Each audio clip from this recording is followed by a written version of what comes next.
एक दिन दफ्तर में ये हुआ कि आशिर साहब बैठे हुए थे, दिस इज अबाउट 2008 या 2009, और मैंने ये देखा, उस दिन ये हुआ कि जी मैं बैठा डेटा एनालाइज कर रहा था, और जब मैं डेटा एनालिसिस कर रहा था तो मैंने ये देखा कि एक कंटेनर है जो कि अफगानिस्तान के लिए निकला है, फर्ज करें कराची इंटरनेशनल कंटेनर टर्मिनल से, और 12 घंटे में ये पोर्ट कासिम में यही कंटेनर एक्सपोर्ट का सामान लेके वापस पहुंच रहा। अब इस बात की कोई तुक नहीं बनती, क्योंकि ये कंटेनर जो कराची से अफगानिस्तान के लिए चला है, और तो ये तो पेशावर जाएगा, पेशावर से फिर ये बॉर्डर क्रॉस करेगा, इसको 10 से 12 दिन लगेंगे इस पूरे प्रोसेस में, फिर वहां पे फेंकेगा सामान, फिर ये कंटेनर वापस आएगा, तो कम से कम ये 15 दिन का साइकिल होना चाहिए। फिर एक्सपोर्टर इसको लेगा, फिर उसमें एक्सपोर्ट का सामान डालेगा। ये कंटेनर 12 घंटे में यहां से निकला इस टर्मिनल से और इस टर्मिनल में वापस पहुंच रहा है क्यूआईसीटी में, तो ये कंटेनर तो पेशावर नहीं गया। पहले तो मैंने कहा कि ओके, ये स्ट्रिंग पे जरा लड़कों का, वो डेटा वालों को, कि यार मुझे जरा ये दिखाओ कि ऐसे कितने कंटेनर हैं जो कि अफगानिस्तान गए हैं लेकिन ये से 12 घंटे में वापस आ गए, राइट। तो मिनटों में मेरे पास कोई 150-200 की लिस्ट आ गई कि जी ये साहब ये पिछले हफ्ते का ये कैसे था। उन्होंने अपने सिस्टम में चेक किया, हाँ जी बिल्कुल आए, फलाने जहाज पे चढ़ा है, ये तस्वीरें मौजूद हैं, ये फलाना मौजूद है, ये ट्रक नंबर मौजूद है, ये सब कुछ है। तो इसका मतलब है कि कंटेनर नहीं जा रहा। हमने वो उठाए और वो एक सैंपल लिस्ट उठा के 150-200 कंटेनर्स की, मैंने एक लेटर लिखा, अपने कलेक्टर से बात की, और वो उठा के हमने फेडरल बोर्ड ऑफ रेवेन्यू भेज दिया कि जनाब अस्सलाम वालेकुम, हमें ये लग रहा है कि कंटेनर जो कराची से निकल रहे हैं पेशावर जाने के लिए, वो बॉर्डर क्रॉस नहीं करते और वो कराची ही में कहीं प्रेफर हो रहे हैं, और ये कोई और मसला है यहाँ पर, इसको इन्वेस्टिगेट किया जाए। प्रॉब्लम यह है कि अफगानिस्तान का कंटेनर जो है कानून के मुताबिक सिर्फ एनएलसी उठा सकती है। अगर ये कंटेनर अफगानिस्तान नहीं जा रहे तो फिर एनएलसी क्या कर रही है, और फिर ये तो ऊपर जर्नलों तक बात जाएगी। इस दौरान जब ये मामला खुलेगा, ये कितने सालों से हो रहा है और ये डेटा कैसे, हमारे सिस्टम से पहले तो इस तरह के डेटाज ही अवेलेबल नहीं होते थे, अब वो डेटाज आने शुरू हो गए।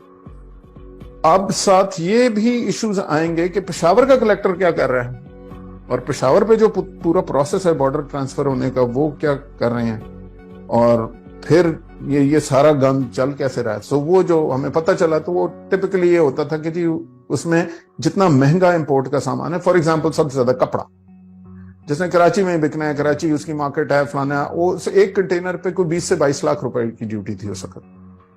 उस पर डील हुई हुई थी, 6 या 7 लाख रुपए वो देते थे, यहीं से कंटेनर उठाते थे, जाके अपने गोदाम में खाली करते थे। लेकिन बेवकूफों से ये भी सब्र नहीं होता था कि कम से कम कंटेनर ही 15 दिन खड़ा रखो, ठीक है जी, क्योंकि सर जब सब भी मिले हुए थे उसमें। अब आप सोचें कि कई हजार कंटेनर, हर कंटेनर पे 5 लाख 8 लाख जो भी उनका तय है वो चल रहा है, और हर एक को सहूलत है, सब में पैसे बांट रहे हैं। अचानक हम सस्पेंड हो गए, सिर्फ मैं नहीं, मेरी पूरी सारी टीम हम सस्पेंड हो गए। कानून ये कहता है कि 90 दिन के अंदर अंदर अगर आप किसी सिविल सर्वेंट को सस्पेंड करते हो तो आपने उसको वजह बतानी है कि भाई मुझे क्यों आपने सस्पेंड किया, मैंने किया क्या, कहा this is what the law is. हमें 1.5 साल तक किसी ने शोकॉज नोटिस ही नहीं दिया, ये ही नहीं बताया कि भाई आपको क्यों सस्पेंड किया गया। हम जिसके पास जाते थे बस सब आएं बाएं शाएं करके चुप जाते थे। We did not understand, later on we found out कि जी हमारे खिलाफ ISI ने रिपोर्ट की, जनरल थे आसिफ यासीन, बाद में कोर कमांडर बने, डीजी ब्रावो थे उस वक्त ISI में, और इन्होंने एक रिपोर्ट इनिशिएट की कि जी ये जो पैक्स की टीम है ये CIA के एजेंट है।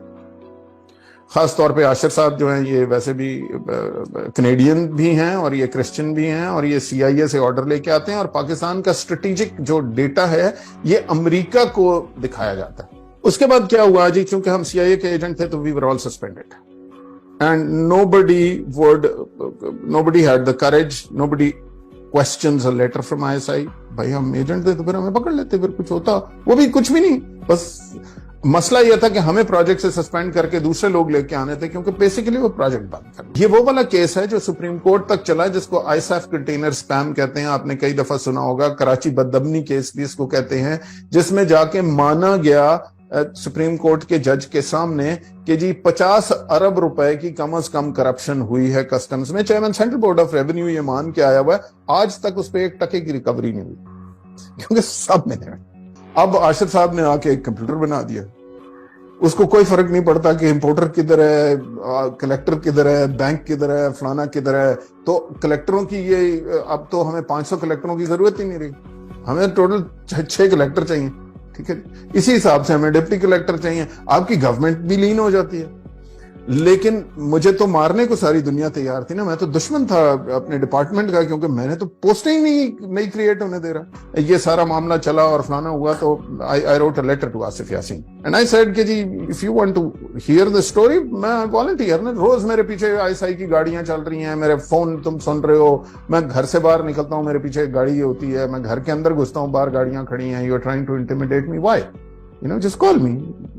What's your problem? تو جب I went to a safe house, F10 میں تھا ایک, اور وہاں پہ ایک بریگیڈیئر صاحب تھے اور ایک کرنل صاحب بھی بیٹھے ہوئے تھے. باتیں چلنی شروع ہوئی, میں نے اس کو سارا ایکسپلین کیا کہ جی آپ ملک کا سیکیورٹی ڈیٹا ملک سے باہر جاتا ہے. میں نے کہا یار پہلی تو بات یہ ہے کہ آپ نے آج تک کسٹمز میں آٹومیٹڈ سسٹم میں آپ نے بل آف انٹری فائل کی ہے فوج نے؟ کہ جی نہیں.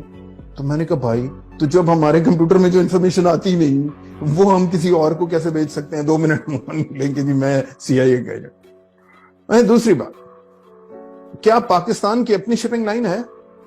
کہ جی نہیں.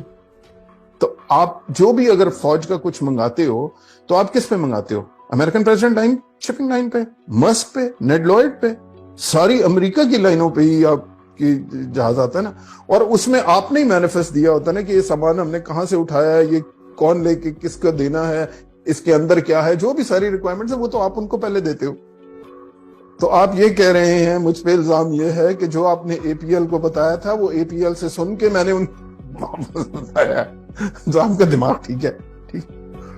اور سوال یہ ہے کہ یہ جو سرورز ہیں, کیا ان کی ایڈمنسٹریشن, میں تو ڈیزائنر آف دا سسٹم ہوں, پروسیس فلو ہوں, میں کوئی کوڈر نہیں ہوں, مجھے نہ کوڈنگ آتی ہے, نہ میں کوئی نیٹ ورک ایڈمنسٹریٹر ہوں, نہ یہ کام مجھے آتا ہے. وہ تو آپ کے IT کے بندے ہیں جو کہ پرال نے لگائے میں ہیں, اور جو آپ کے سرور ہیں یہ فزیکلی 2 اسٹیل ڈورز کے پیچھے فلانی جگہ ہیں.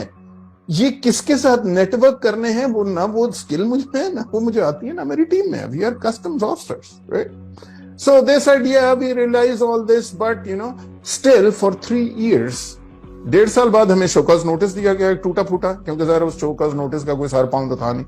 ٹھیک ہے جی, کیونکہ اب کیا کہتے ہیں کہ جی ISI نہیں ہے کہا. لیکن ہم پھر بھی 3 سال سسپینڈ رہے. کیوں؟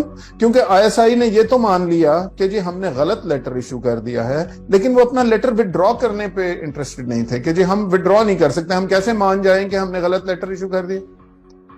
تو ہم اس کو پرسو نہیں کریں گے, لیکن ہم یہ لیٹر یہیں کا یہیں رہے گا. اور ظاہر محکمہ تو پہلے ہی محکمے نے کیا ہی یا ان سے کروایا ہی اس لیے تھا کہ ان کو تو صرف وہ ایک لیٹر چاہیے تھا. اور اس 3 سال میں آپ نے پروجیکٹ کا ستیاناش کیا ہے. ڈپارٹمنٹل انکوائری چل رہی تھی, تو اس دن میں نے اپنا ایک لیٹر اٹھایا. میں پہلے سے تنگ تھا, میں نے کہا کافی ہو گیا, تم نے تمہارے مسئلے جانے. تو میں نے ایک ارلی ریٹائرمنٹ کے لیے اپلائی کیا, مجھے ارلی ریٹائرمنٹ ملی. ٹھیک ہے جی, اور میں یہاں آ گیا. اس سے 3 سال سے میری پینشن بھی بند کر دی ہوئی ہے انہوں نے, لیکن کوئی مسئلہ نہیں ہے. تو رکھ لے پاس رستہ دیکھ, میں رکا نہیں, میں نے جہاں جانا ہے وہاں میں جا رہا ہوں, تم نے جو کرنا ہے کرو.